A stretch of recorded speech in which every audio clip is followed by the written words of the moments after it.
Professor Bharat गुप्त जी, मैं उन्हें मंच पर आमंत्रित करता हूं और आपका सम्मान पूज्य सद्गुरुदेव महाराज, श्रद्धेय डॉक्टर अर्चिका दीदी जी और महंत श्री मुनीराम दास जी महाराज करेंगे मंच पर।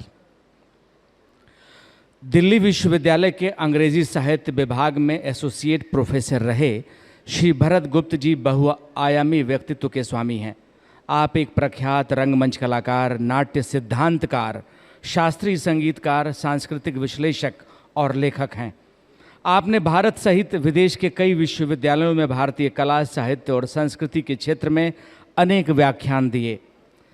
समसामयिक व सांस्कृतिक विषयों पर महत्वपूर्ण लेखन कार्य किया।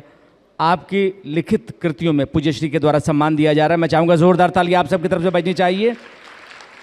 आपकी लिखित कृतियों में dramatic concepts Greek and Indian, Natyashastra chapter 28, ancient scales of Indian music, 12 Greek poems into Hindi, India cultural decline और आर रिवाइवल शामिल हैं। आपने ग्रीक और भारतीय रंगमंच के बीच समानताएं स्थापित करने में महत्वपूर्ण भूमिका निभाई। इंडो यूरोपीय संबंधों को आपने उजागर किया। कला, साहित्य, सितार और सुरबहार वादन व थिएटर आर्टिस्ट के रूप में आप अनेकों पुरस्कारों से सम्मानित किए जा चुके हैं। आज आपको विशिष्ट कलाकार सम्मान देते हुए विश्व जागृति मिशन अत्यंत गौरव का अनुभव कर रहा है। मैं चाहूँगा जोरदार ताली आप सबकी तरफ से बजनी चाहिए। प्रोफेसर भरत गुप्त जी, ये सम्मान समारोह श्रद्धा पर्व के उपलक्ष्य में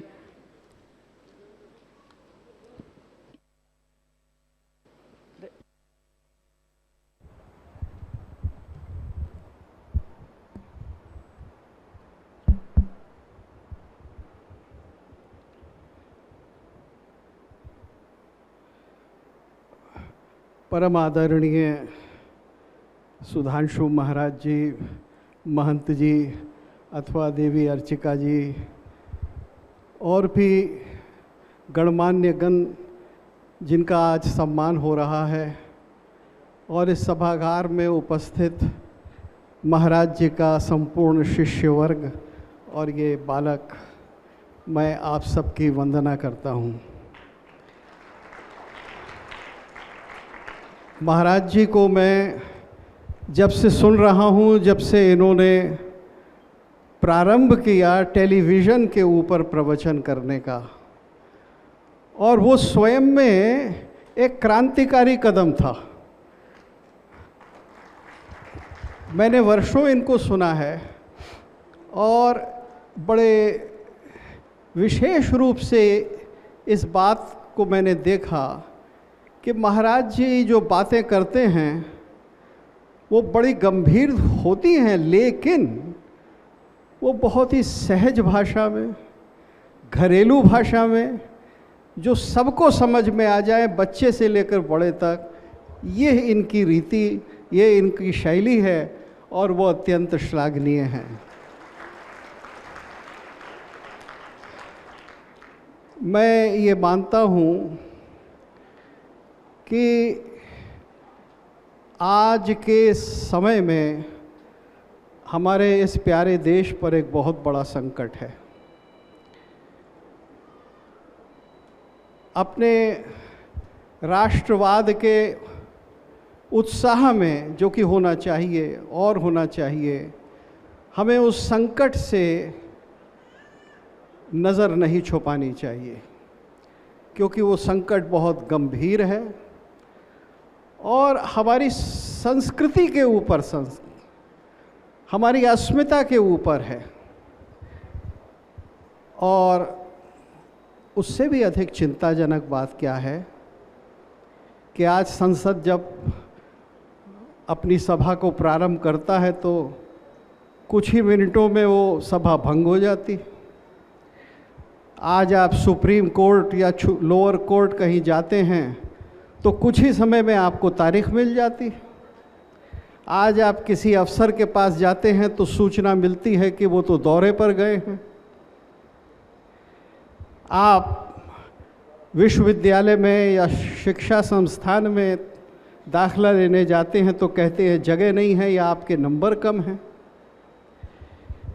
तो मैं समझता हूँ कि इस समय भारत में केवल एक वर्ग है और वो वर्ग है संतों का, वो वर्ग है आचार्यों का, वो वर्ग है शंकराचार्यों का और हमारे आध्यात्मिक गुरुओं का, क्योंकि उनकी हिंदू आस्था ना तो किसी सेक्युलरिज्म से रंगी हुई है, न किसी माइनॉरिटीज़म और इस प्रकार की राजनीति से, वो विशुद्ध हिंदू आस्था है।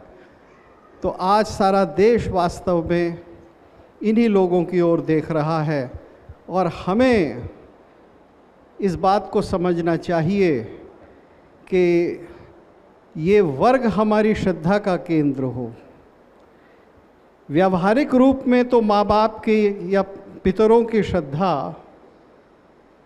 अपने माता पिता दादा से लेकर आर्ष पुरुषों तक, ऋषियों तक हम श्राद्ध करते हैं, उन सब की वंदना करते हैं और सबकी निरंतर करनी चाहिए, उन्हें कभी नहीं भूलना चाहिए। लेकिन जब संकट हो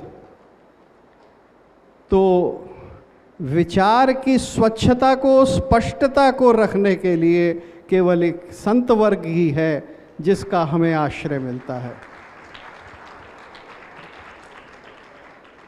और संत वर्ग से ही आशाएं हैं, संत वर्ग ही एकत्रित और सशक्त होकर जब सामने आएगा तो आज जिस दुविधा में हम जी रहे हैं उससे हमको छुटकारा मिलेगा और वास्तव में वही हमारे पूर्वजों का भी तर्पण होगा। बहुत बहुत धन्यवाद। ये थे प्रोफेसर भरत गुप्त जी, पद्मश्री सम्मान से आप सम्मानित किए जा चुके हैं, इसलिए इनके लिए ज़ोरदार ताली बजनी चाहिए। प्रोफेसर भरत गुप्त जी, आप देख रहे थे कि जो अपनी विधा से, कला से और भावनाओं से, भावभंगिमाओं से समाज को प्रभावित करते रहे हैं, उन्होंने आज इस बात के लिए जोर दिया है कि प्राचीन भारत की संस्कृति फिर से जागृत होने की आवश्यकता है।